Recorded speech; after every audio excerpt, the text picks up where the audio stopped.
त्यातलाच एक शेतकऱ्याचा पोरगा. फार मोठा धन्यवाद म्हणेल आयोजकांचे का हा शेतकऱ्यासाठी प्रोग्राम केला. आत्ताच्या कंडिशनमध्ये शेतकऱ्याच्या पाठीमागं कुणी नाही हो. दादा बोलले तर ते काही चुकीचं नव्हतं. प्रत्येकाला आपलं मत मांडायचा अधिकार. आमच्या चंद्रशेखर दादांची एक इच्छा आहे, शेतकऱ्याला काहीतरी वजन मिळालं पाहिजे. मग वजन कशाला मिळेल?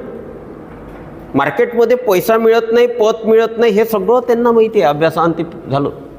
हे उभारी मिळण्यासाठी या तंत्राचा त्यांनी अभ्यास केला. आधी 12 वर्ष अनुभव घेणाऱ्या, आत्महत्या करायला जाणारे शेतकरी सुधरून टाकले.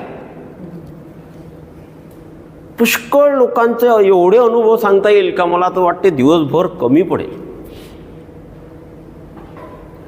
कुणीच आता शेतकऱ्याच्या पाठीमागे किती काही मोर्चे करा. आता ते बच्चूभाऊ कडूचं सर्वांनाच माहिती आहे, मार आंदोलन केलं कर्जमाफीसाठी. मला म्हणायचं आहे का कर्जमाफी हा मार्ग नाहीच. कोणाला पटवणं अथवा न पटव, इकॉनॉमिकल दृष्ट्या विचार केला तर कर्जमाफी हा पर्याय नाहीच. पद्धती बदलवण्याची गरज है. धन्यवाद दूंगा बाबूजी को. एक बात उन्होंने पते की बात बोल दिया. मेरे दिमाग में जो बात थी उन्होंने बोल दी. बन से लीजिए, बन से बेचिए. मतलब संगठन तो है ही नहीं हमारा, उसके लिए तो संगठन चाहिए. संगठन के लिए विश्वास चाहिए. हमने शुगर फैक्ट्री खड़ी कर दी, मिल खड़ी कर दी, लेकिन हमने खुद ने खाली. माझ्या देवगावला कारखाना आहे, साखर कारखाना नाही उभारी झाली, पोरायचे लग्न झाले त्याच्या भरोशावर.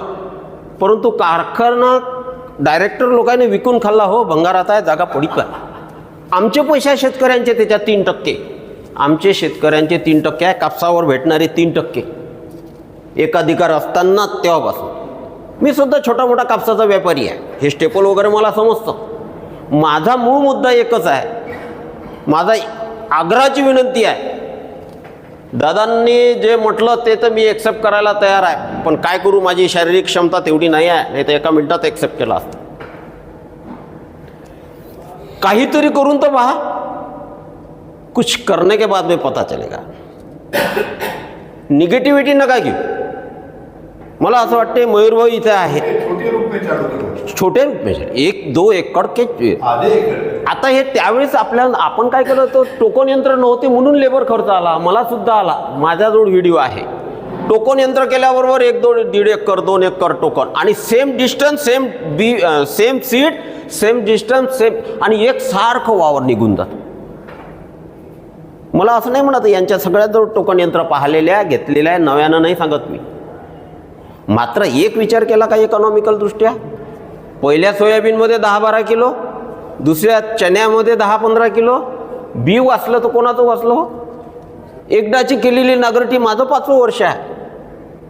एकटा माणूस 16 एकर जमीन हँडल करून राहिला. मी इकडे मोकळा फिरून राहिलो.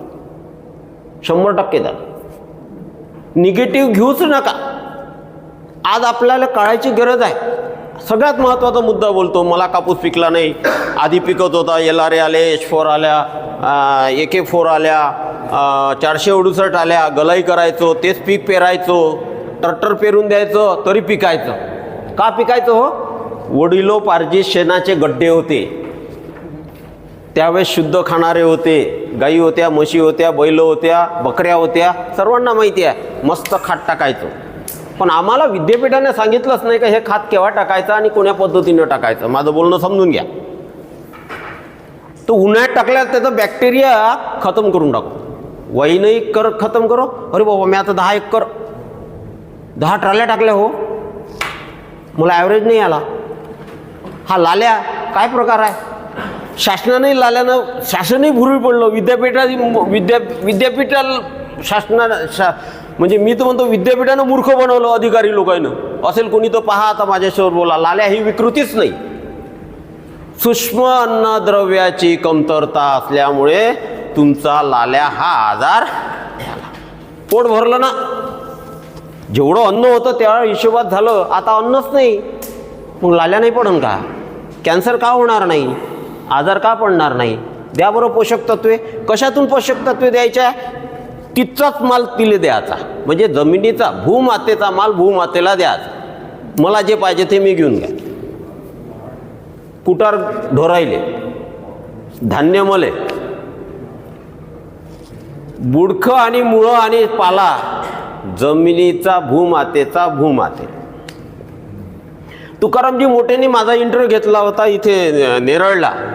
एकच मुद्दा त्यांना पटला, उन्हाळ्यात पाणी आलं होतं, उन्हाळ्यात भरपूर पाणी आलं होतं आपल्या या अमरावती ते सर्वीकडे आलं होतं, खूप पाणी आलं उन्हाळ्यात या वर्षी. म्हणजे नागरटी केल्या होत्या, त्याच्या नागरटीचा काही फायदा नाही झाला, कारण का ऊन जमीन तापली पाहिजे बा, नाही तापली, नाही तापली ना ऊन जमीन.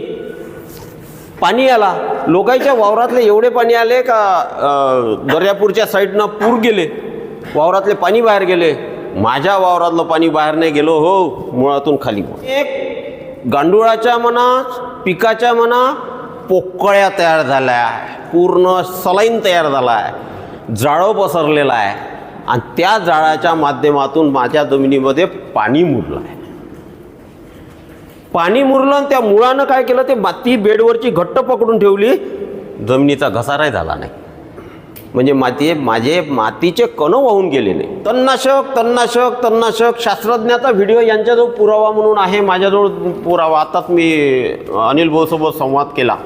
इंग्रजीमध्ये असल्यानंतर काय होते, आपल्या शेतकऱ्याला एकाएकी ते बायोलॉजिकल शब्द लक्षात येत नाही, आणि फॉरेन लँग्वेज असल्यावर तर माझ्याही लक्षात नाही आलं. इमानदारीने सांगतो, मी पदवीधर आहे, पण तरीसुद्धा माझ्या लक्षात नाही आलं. मी आज अनिल भाऊला प्रामाणिक सांगितलं का मला ते पसले नाही शब्द, ते मला एक्सप्लेन करून द्या मराठीमध्ये. कारण की अमरावती जिल्ह्यातली शाळा चालवण्याचा मान मला चंद्रशेखर दादांनी दिला. शाळा क्रमांक 8 आणि कृषी अधिकारी, कृषी रिटायर झालेले लोक हे सुद्धा माझ्या शाळेत येऊन गेले, डॉक्टरसुद्धा येऊन गेले. आजच निर्मठ साहेबांचा फोन आला होता, इथेच अमरावतीला दस्तूरनगरमध्ये अर्जुननगरमध्ये राहतात, ते सुद्धा नैसर्गिक शेती करतात. आणि नैसर्गिक शेतीवाल्याला मी सुद्धा समजून सांगेल की माझं तणनाशक हे पॉयझनिंग नाही. तो सुद्धा अनिल दादापाशी प्रयोग आहे का मासोळ्या मेल्याच नाही मारल्यानंतर, सॉरी, नाही तर ॲक्च्युली शास्त्रज्ञाने पहिलं सांगितलं होतं का याच्यातल्या 100 पैकी आपल्याला 46 तासानंतर 96 तासानंतर 50% मासोळ्या मारायला पाहिजे. जर 50% मासोळ्या मेल्या तर असं समजेल का याच्यामध्ये पॉयझन आहे. 12 वर्षे झाले तणनाशक मारून राहिले, मातीला सुगंध आला, मग तणनाशक वाईट कसं? त्याचा गुणधर्म काय आहे? मातीवर पडलं, त्यानं त्याचं काम केलं, क्लोरोफिलचं प्रमाण काढून टाकलं, मारून टाकलं, दसकट कायम ठेवली, पोकळ्या तयार ठेवल्या, सेंद्रिय कर्ब झाला, सेंद्रिय कर्ब तयार झाला, म्हणून पोषक तत्व. कशाला मायक्रोन्यूट्रन? अहो आपल्याला पोटॅश माहीत नव्हतं, मायक्रोन्यूट्रन माहीत नव्हतं. वाढलेल्या तुमच्या या कचऱ्यातून 47% कार्बन तुमच्या जमिनीमध्ये उपलब्ध होते, 43% ऑक्सिजन तयार आपोआप मिळते. आता ऑक्सिजन, आता हे काही कोणाला सांगायची गरज नाही बा, सगळे सुशिक्षित आणि माझ्यापेक्षा एज्युकेटेड आणि प्रयोगशील शेतकरी आहे माझ्यासमोर. आता वास्तविकता माझ्यासारख्याने तर असं बोलायलाही नाही पाहिजे, कारण का फक्त SRTच्या बेसवर मी इथे उभा आहो. चंद्रशेखर दादांचा आशीर्वाद, त्यांना काही गरज नाही. आम्ही 1919चा पुडा विकायचा आहे, आमच्या कंपनीचं प्रोडक्ट वापरा असं बिलकुल कधीही कोणाला म्हणत नाही. फार आदरणीय भाटिया साहेबजी म्हणजे माझ्या कार्यक्रमाला हजर होते, आणि आल्याबरोबर मला दिघी महल्ले म्हणून म्हटलं, मला गदगद वाटलं, राजे हो या SRTनंच मला ही ओळख दिली हो, नाही तर एवढ्या मोठ्या माणसाला माझं काय नाव आठववा हो. आम्ही जे उभा हो शून्य मशागत तंत्रज्ञानात, आपल्या शेतकऱ्याचं भलं आहे गडे हो, मग आम्हाला काही विकायचं नाही आहे. निगेटिव्ह न घेता मी अमरावती जिल्ह्यातलाच आहे, कधीही मला कॉल करा, कधीही माझ्या शाळेत या फोन करून, आणि मी माझा नंबरसुद्धा देईल. कुठल्याही शंका असेल तरी हो सांगतो. आणि मला एवढं म्हणायचं आहे की नकारात्मक का बोलतो, तुमचं काही चुकलं नाही. पाळेकर आले, चुना लावून गेले, बरोबर आहे ना. जो कंपनीवाला आला, कोणताही एक शेतकरी, पाटील बायोटेक आलं, टिश्यू कल्चर आलं, सगळ्या जणांना चुना लावला. हो आपल्याला तब्येत नाही सुधारली आपली, अशीच आहे कुपोषित. ट्रॅक्टरवाल्यानी चुना, बरोबर आहे ना. हो ट्रॅक्टरवाला साहेब मी सांगतो 3 फाळी लावा, रोटावेटर लावा. तुमच्या जमिनीतले एका एकराचे एका वर्षाचे 10 ते 12,000 रुपये कमीत कमी, जास्त नाही, कमीत कमी मी कसे वाचते हे समजून सांगू शकतो. कॉटनवाला म्हणजे आणखी पुन्हा काय होते, माझं स्ट्रक्चर बेडवर असल्यामुळे कॉटनचं झाड असं स्टँड उभं राहते, किती काही पाणी आलं तर पाणी. आणि हे जे खालचे बोंड सडले म्हणतो ना, माझ्या यासाठी खालचे बोंड सडाचा प्रश्नच येत नाही. रामचंद्र भाऊ बरोबर आहे. इथे 15 क्विंटल घेणारा हबप म्हणतो आम्ही, आमचे उमेश भाऊ पोद 17.5 क्विंटल सोयाबीनचा ॲव्हरेज आहे त्या माणसाचा या वर्षीला.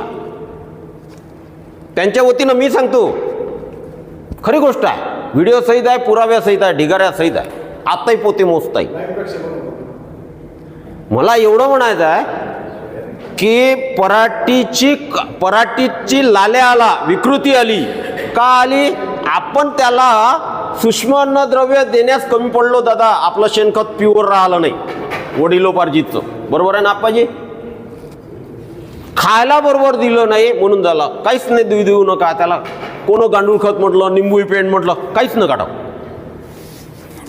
काहीच टाकू नका, फक्त शून्य मशागत तंत्रज्ञान. हां मात्र एक आहे, हे बुजुर्ग लोकांना माया वावर चांगलं राहिलं पाहिजे, माया वावर चांगलं राहिलं पाहिजे, पॉश राहिलं पाहिजे. बरोबर आहे. चमक धमकच्या मागं नका लागू, गह्याटी शेती करा आणि आपलं तब्येत सुधारवा. बस एवढीच विनंती आहे. कॉटनच्या बाबतीत परत एकदा एक बोलेल, ती जे बोंडाची साईज आहे आणि दादा स्टेपल आहे. आता इथे तर लॅबवर ते सिद्ध झाले, हे लॅबवाले आहे बा, माझं तर ज्ञान कमी पडेल. यांनी स्वतः कॉटन पाहिलेलं आहे, दिघीला आले होते ब्लॅक सॉईलला. मी वर्धा नदीच्या काठाचा शेतकरी आहे दिघी महल्लेला. पण ह्युमिडिटी जे म्हणतो आपण, मला वाटते काय नाव आहे, मनोहरजी खके यांनी ह्युमिडिटी हे भाग समजून सांगितला. एअर एरिकेशन फार मोठा विषय आहे तसा म्हणाल. एअर एरिकेशन समजलंच नाही आम्हाला. पहा ना, आताच हरभऱ्याला स्प्रिंकलर चालू आहे तुमचे. हरभऱ्याचे स्प्रिंकलर झाल्याबरोबर हरभरा पहा कसा चमकदार दिसतो. काय झालं बाबा, हवेतून सगळे घटक त्यानं काय केले. दादा माझा एकही झाड चणा नाही मेला. या माणसानं रब्बी तूर पेरली, आताही फोटो आहे त्याच्याजवळ, आताही रब्बी तूर मरते, जळते, खराब होते. तुम्ही म्हटलं त्या फंगस. रोटावेटर न मारल्यामुळे एकही झाड मेलेलं नाही आहे, पुरावा आहे. दुसरी गोष्ट, प्रत्येकानं रोटावेटर ज्यानं मारलं त्याचा चणा मरणार म्हणजे मरणार. लिहून घ्या 25%. का मेला त्याला कारणीभूत तुम्ही आहे. आम्ही काय केलं, सोयाबीन काढल्यानंतर रोटावेटर म्हणजे एकेरी V5, दुनन V5, नंतर रोटावेटर एवढ्या हॉर्स पॉवरचे दणके त्या जमिनीवर टाकले आणि तो काडी कचरा जो होता, आहा काय लेवल झालं वावर. या आनंदात रोटावेटर मारलं. आणि गड्यो विचार करा अजूनही, पूर्वीच्या काळी एकेरी दुनन उन्हाळवाईच्या हे करे त्यावेळेस पराठीचं जर्मिनेशन कसं होय दादा, आणि आता पराठीचं जर्मिनेशन काऊन खराब होते. आपल्याला बी चांगलं नाही भेटून राहिलं एवढं नक्कीच सांगतो. काही नाही, BG2, BG3, BG4. मला असं म्हणायचं आहे का, गुजरातवरून आपल्याला कोणतरी चांगली व्यवस्था करावी, चांगले बीज द्यावे, चांगला ॲव्हरेज आत्ताही कापसाचा येते. थांबकावून सांगतो, कॉन्फिडेंटली सांगतो. काही कमी जास्त झालं असेल तर माफी मागतो. आयोजकाला बोलण्याची संधी दिली, नेरळच्या आमच्या संस्थेला सुद्धा धन्यवाद मानतो. इतक्या दुरून आले, आपल्या अमरावती जिल्ह्यात आले, हा माझाही स्वाभिमान आहे बरं. कारण का एवढा मी अमरावती जिल्ह्यातला असल्यामुळे जिल्ह्याचा स्वाभिमान असणं स्वाभाविक आहे. आणि इतका वेळ तुम्ही शांततेनं माझं ऐकून घेतलं. प्रतिप्रश्न काहीही असेल तरी मला विचारू शकता, मला त्याचा राग म्हणून येणार नाही. आणि उलट प्रतिप्रश्न तुम्ही विचारणं म्हणजे मी पक्का होऊ. तुमचे धन्यवाद.